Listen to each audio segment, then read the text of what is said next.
What's up, YouTube? It's I with the Boat, and today we have Paw Patrol.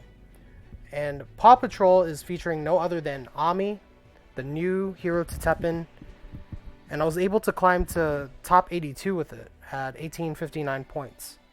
So I'm really excited to share this deck with you. There's a lot of renditions running around, and I'm sharing my own one-of-a-kind list that I built myself. The deck that we're going to be looking at today focuses more on growth, focuses on burn, focuses on doggos too. Because the other variants on the ladder, most of them are just human variants. But ours is specifically playing doggos, so we can claim the title of Paw Patrol, which is really great. Without further ado, let's check out the deck list.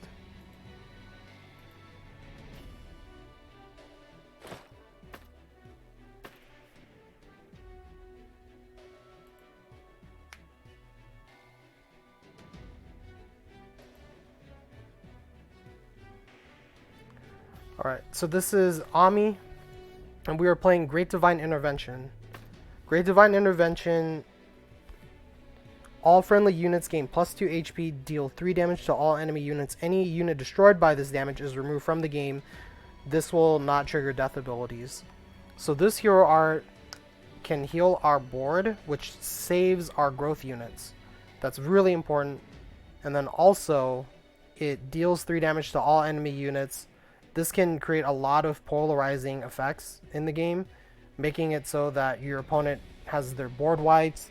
If they have any death abilities or revenge units, they all get removed and don't trigger.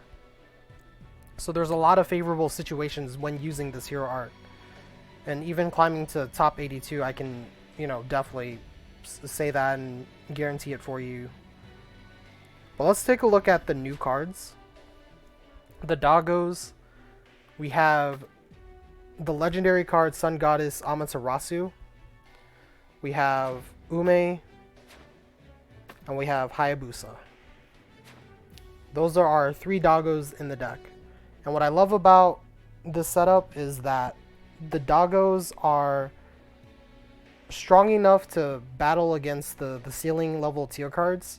So if I was playing against Yon, the doggos, hold their own. If I was playing against, the zombie engine, the doggos hold their own. And I'm really excited for this Paw Patrol deck because, the name fits the deck, and the cards with the doggos, they're just too good is what I'm trying to say. Let's take a look at these units. So we have Hayabusa, and it is a card that can become a 2/7 agility unit. That's very in line with Yankutku or Chicken. So 3 MP that turns into a 2/7, very good value, but also has 2 growth abilities. And having 2 growth levels means that we can scale and trigger growth multiple times to get to our late game, to trigger more abilities. And that's leading up to Isun. So Isun is really awesome in this deck because whenever a friendly unit levels up, Isun will deal 2 damage to a random enemy unit. So the more growth abilities your cards have, the more triggers you can get off of Isun. Getting 2 damage off of a 3 drop is nothing to scoff at. And a lot of the times, because we have the growth units that we have, and potentially could be playing multiple Isuns, that 2 damage will scale. Next up we have Ume. Ume is also a really nice statted 3 drop unit. And this card can become a 3/4, and at its level 3 ability, on its second level up, it can deal 3 damage to a random enemy unit. So I generally like to play Ume before I like to play Hayabusa, because Ume getting to the level 3 growth is a lot more important, just based on the theme of our deck. The theme of our deck is to burn, so Ume is a higher priority card to grow. That way we can stack up even more damage. Next up we have Sun Goddess Amaterasu. I rated this card as a 4 out of 5 star legendary card in my the Tales of Amatsu no Kuni review. And this card has a lot of text. It has a lot of abilities. And for our deck purpose, it's nice if we can get the level 5, but how I want you guys to see this is just think of Amaterasu as a better version of Ume.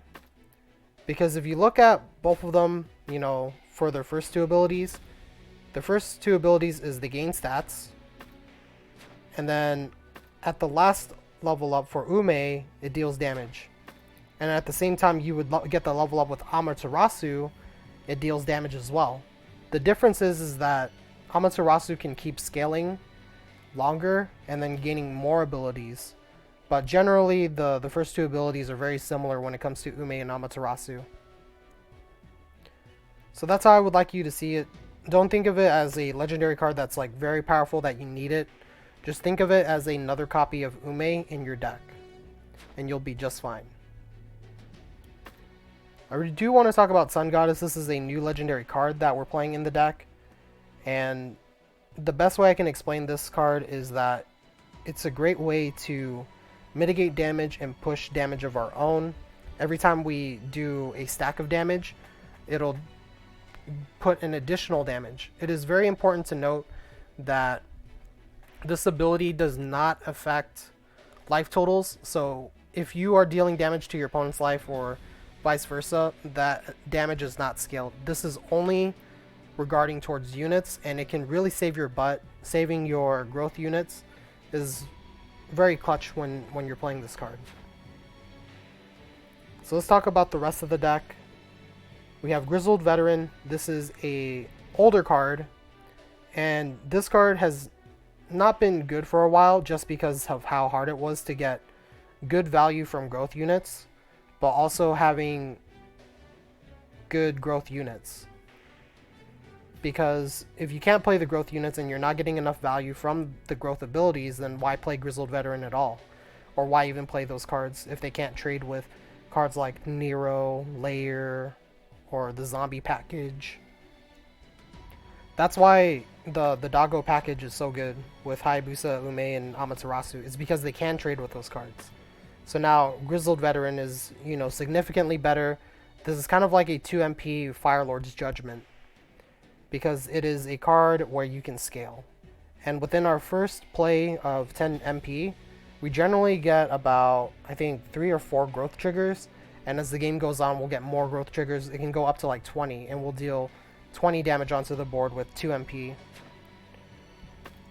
Liberating Slash is just a great play for us to either heal ourselves, or we can use Liberating Slash to destroy an enemy unit that we otherwise couldn't deal with. But also, it's just a really great card to trade, because imagine your opponent has a 2/8 Tyrant that they paid 6 MP for. You can Liberating Slash it, and then that only costs you 2 MP. I mean, you did give them 9 health, but the health doesn't really matter. We have Friendly Feud. This card gives +2 attack, but it's only for 1 attack line. And then it also gives a growth unit that we have +3 growth points. It has to be the same unit that you played it on. And that 3 growth points can be very clutch, because imagine you have a growth unit and your opponent wants to destroy. They use like Fate of the Unworthy. They're trying to destroy the Doggo. So if Ume is at level 2 already and they use Fate of the Unworthy on Ume, you could actually use Friendly Feud to give +2 attack to Ume, and then Ume will trigger their last growth ability, which will then deal 5 damage to a random enemy unit. Just for paying 2 MP, you know, on response, you're able to just trigger cards. You also can do this with Isun. If Isun sees that Ume levels up during the action phase with Friendly Feud, then Isun will also deal 2 damage to the enemy board. So these are just some nice ways to get some extra damage just by playing Friendly Feud in our deck. Next up, we have Torchbearer Axel. This card has always been a fancy card for the mono red decks, and this card is even more important now that Orochi is in the game. Orochi is an 8 MP, 8/8 card, black legendary, that is really hard to deal with. Red does not have a lot of counters to different things you'll see in the meta. But Torchbearer Axel, what you want to do is you want to play Axel in front of Orochi, growth to copy Orochi, and then that'll buy you a lot of time.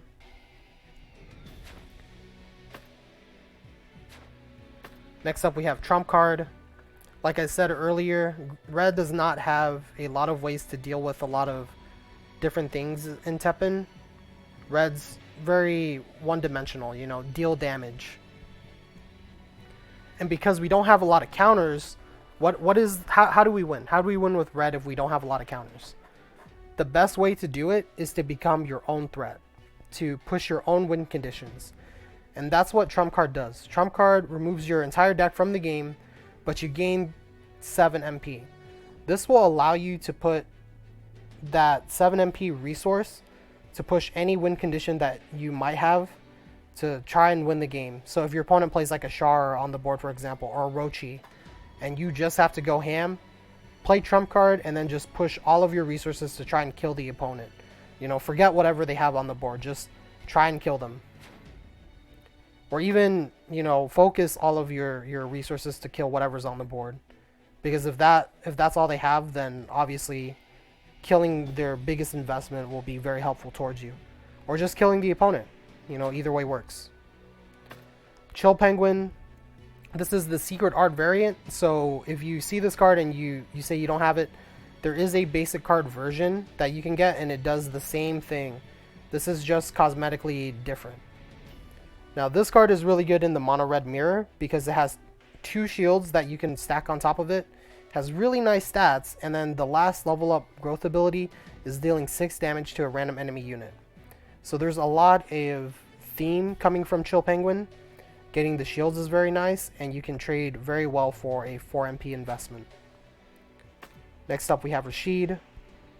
Rashid is a very nice card. It can deal 2 damage level up pings, and this can also synergize very well with Isun because it makes Isun's damage, you know, 4 damage, and then on the second trigger it'll be 6 damage, assuming that you have a second Isun. But also it scales with Friendly Feud, so you can buff Rashid's damage and then Rashid will deal equal to Rashid's attack. So 4 damage on just a growth trigger is very powerful. Next up we have Spiral Pegasus. I love playing this on stream because a lot of players seem to forget how strong this card was. And this card synergizes very well with growth units because growth units, they generally try to play 3 units wide. And then having 3 units wide means that you can't play any more units. So how do you know, get the workaround? You play ascended units. Having Spiral Pegasus gives you the damage capability of doing 4 to 6 damage onto the enemy board. And you can destroy your units to trigger these abilities. What's also nice is Ascended also counts towards growth points. So if you have any units on the board that haven't leveled up fully yet, you can use Spiral Pegasus to level them up and then also get the extra damage to snipe out any cards that your opponent might be trying to play.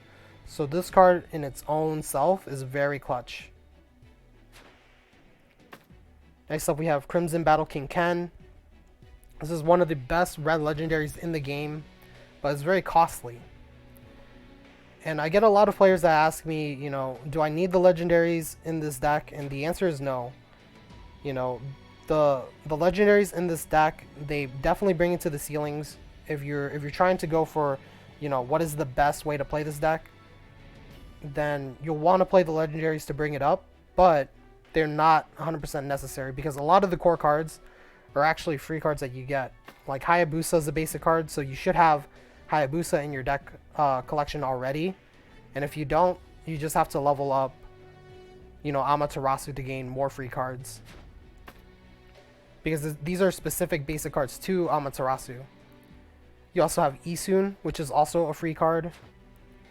And then Ume is just a common. And then everything else is a common.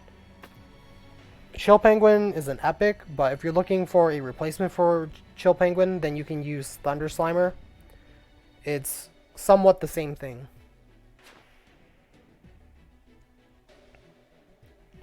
But Crimson Battle King Ken, you know, that anti-air is very clutch for different occasions in the meta. It also really takes down the enemy flight units. I've ran across a lot of enemy flight units this season, and just having Battle King Ken, I was able to deal with him without a sweat. Ken also has a really strong ability for the first level up, and that's dealing 7 damage split. to all enemy units amongst them. And this can really snipe out almost anything and everything. So having this as a early gameplay, or even like a mid to late gameplay, is always good. As long as you have the mana for it, it's really strong. And if Ken gets to level 4, you deal 17 damage to a random enemy unit. And mind you, that 17 damage is only to single target, but it is the option. So your opponent will always have to try and kill Ken. And if they don't, you know, they take even more damage. We have Infernal Magma Dragoon. This card is really great for having Heavy Pierce, Anti-Air, Agility, and Ascension. This card, if we're ever winning too much, like we clear the enemy board, we can use this card to either defend against flight units, or we can use it to seal the deal. Like if your opponent's just like really behind, as soon as they see a Magma Dragoon, they probably are gonna quit because this is a 5/7 Heavy Pierce Agility with shield. But I also like to wait with this card sometimes. If your opponent has resources to deal with Magma Dragoon, sometimes it's not always the brightest idea to just, you know, drop Magma Dragoon. Sometimes it is, sometimes it isn't. You just kind of have to use your gut instinct for it. And this can also trigger 2 growth level up abilities. If you have like a Ume that's like level 0, then you can drop Infernal Magma Dragoon, get 2 level ups, and that will push the game to your favor. So that's the deck. That's Paw Patrol. Let's check it out in ranked.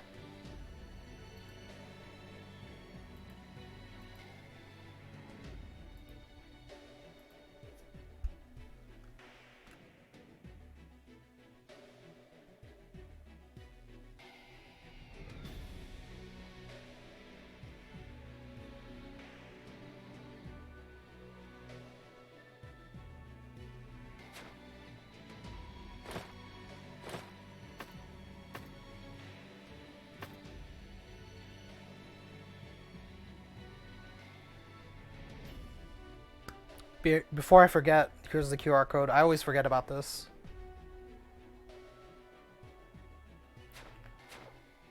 Alright.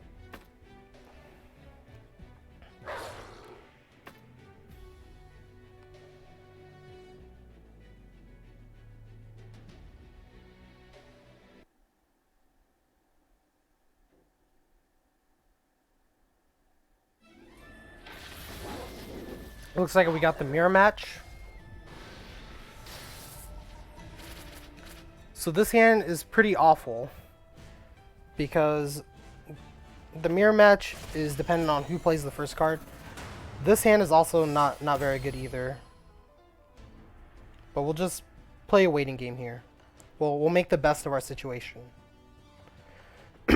So the reason why this is a bad hand is because we have more actions, and then look, they played all these cards. However, now that they played that card, I can use Axel to copy it. So we'll block here, get the block, do the trade here, get Isun. A lot of things happening very quick. And I'm going to drop Spiral Pegasus here pretty soon. There we go. And I want to drop Isun as soon as possible so I can get rid of that Cody. And got it. Alright. So we won the board. We actually have 5 level up abilities, and it's only like 4 minutes and 10 seconds. You know, we dealt all the damage we could. So now I'm going to play Sun Goddess. By playing this card, it'll make all the damage. Wow, they actually played their own copy. That's pretty good. I'm going to go ahead and buff Isun, because Isun has the first attack line, and you know I had that 2 free MP anyways. So because we both played Sun Goddess, it actually just negate each other. I'm gonna save this up in case they play a unit. I can deal 3 damage.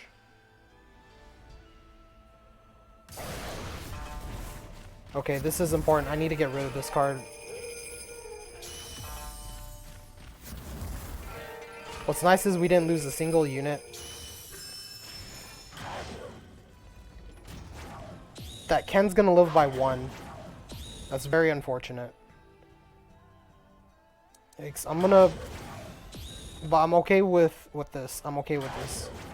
Wow, they're going to remove all the cards in their deck to try and beat us, but that's already going to be very miserable for them. Alright, they were able to clear our whole board, but that's fine. Now it's just a game of waiting. You know, they don't have a deck anymore. So all we have to do is just, you know, counter whatever they got. I'm going to go ahead and play our own trump card. Since they played theirs, we can play our own.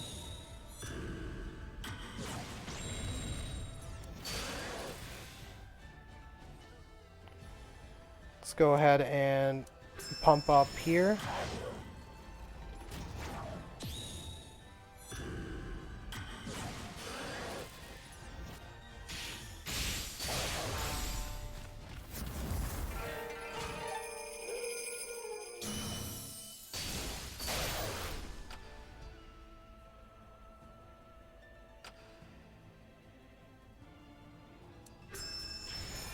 There's actually a good chance that we just lost.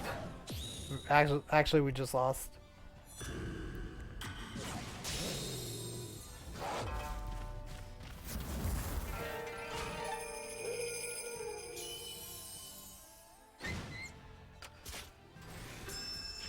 Yeah, I think that was their last card. Well, I won't waste any of our time since this is a YouTube video. But I don't know what I could have done different. It was really hard. It's not like I can stop their trump card. But we did try to respond with our own trump card. It's just that we couldn't get rid of all the units on the opponent's board. And it's really hard. Sometimes, I'll be honest, when I'm putting out all those growth units at the same time, generally it is a shot in the dark. You can optimize the play as much as you want, but because all the damage is random, there's only so much you can do. Alright, so we actually have a good hand this time. And what I like to do with this type of hand is I like to do Hayabusa first, then I like to do Rashid, and then I like to do Isun. The reason why I like to do this is because you generally don't want to have, you know, Rashid on the field first. You like to kind of have it in the back a little bit. So this way, it looks like they want to wait. Yeah, they don't want to play any cards. Well, I'll play the first card then. You know, I don't want to waste everybody's time. And of course, they play that card. We'll go ahead and play Hayabusa again. You think you can stand against a god? And it's a good thing we did this. They're playing very passively. So now I give Hayabusa +1 damage. Your struggles are futile. They play a unit using Reanimate. I can use Isun to deal some damage here. Oh, it's Orochi. Great. I love me some Orochi. I'm going to go ahead and do this on Rashid. This will deal some damage to Orochi. Orochi's pretty big, but I'm not going to you know, be scared. This will give us 3 damage pings. We just got to do damage to Orochi and just chip it down. It's unfortunate we didn't draw into Axel, but it's okay. You think you can stand against a god? I'm going to go ahead and use Grizzled Veteran. Getting rid of Orochi as soon as possible is the best thing you can do.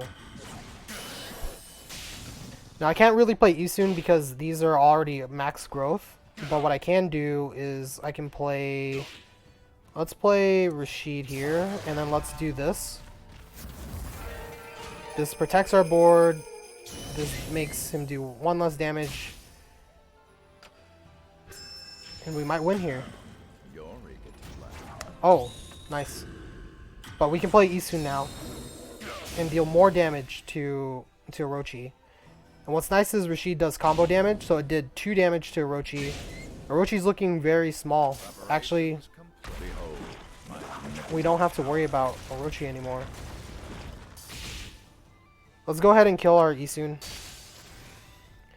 And now because all of our board is 4 drops, the Alfred doesn't kill anything.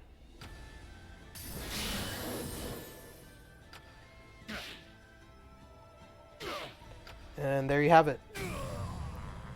Just trying to optimize as many damage pings to Orochi won us the game.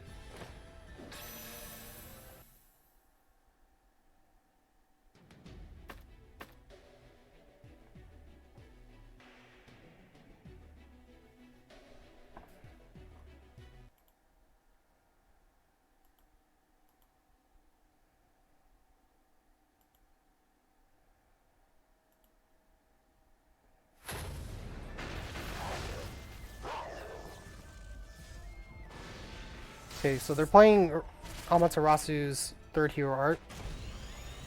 We have yet again another interesting hand. So this hand I like to do Ume, Rashid, and then Isun. Because I don't like to trigger the damage dealing abilities early. That's why last game I said, you know, play Rashid second and Hayabusa first.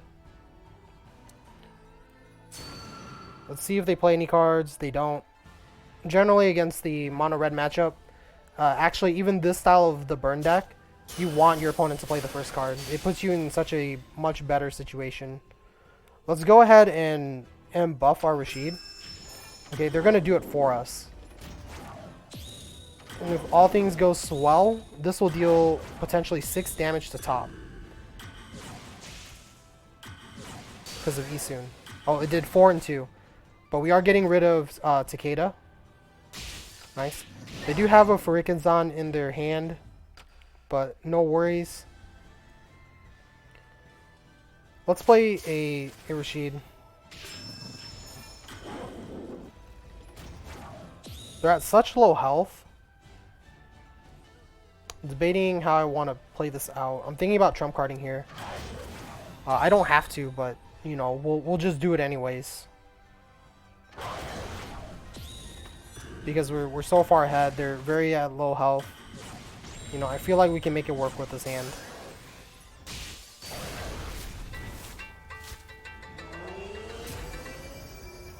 And there you have it. We killed their very large Cody.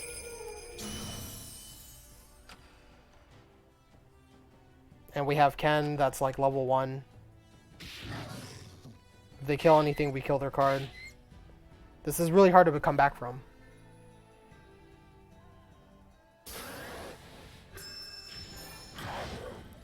And of course they play the shield, but they don't know that we actually have Grizzled Veteran, so it's going to deal 6 damage to the Claire.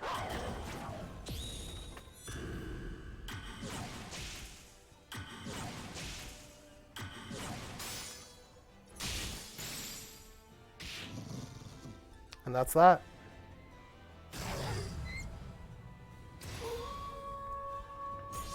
The games with this deck are really quick. But let's go into some closing tips.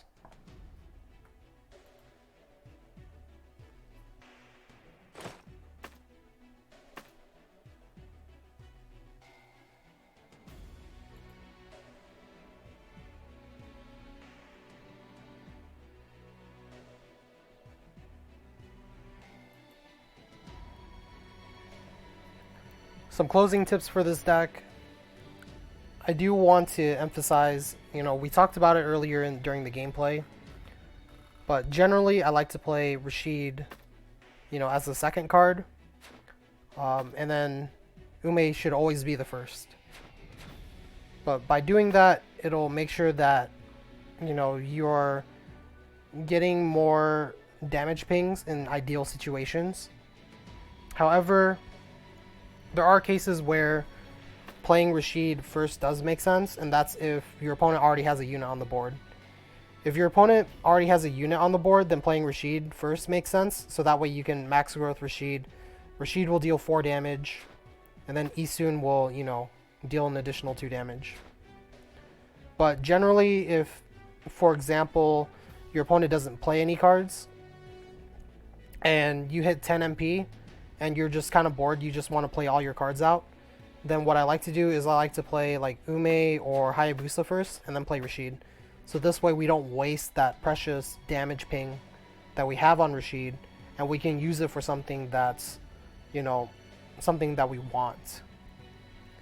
When it comes to budget decks, if you don't have some of the legendary actions in this deck, you can definitely sub for a third Grizzled Veteran because of how strong this card is. So that's doable. Thunder Slimer instead of Chill Penguin. There's a lot of stuff you can do, but this deck can definitely be a budget buildable deck.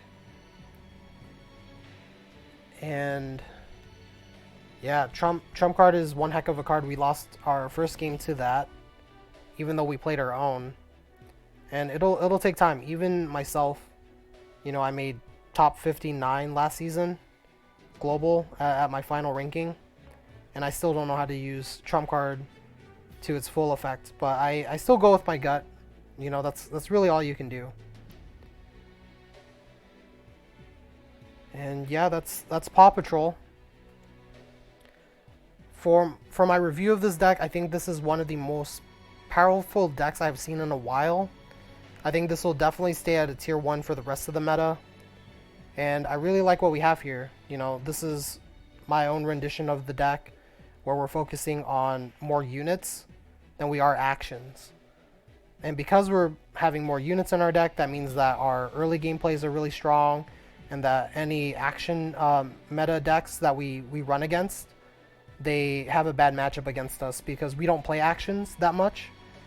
So that means that because we don't play actions, they don't get to use their 2 free MP, and we're just burning the board consistently to get rid of anything we don't like.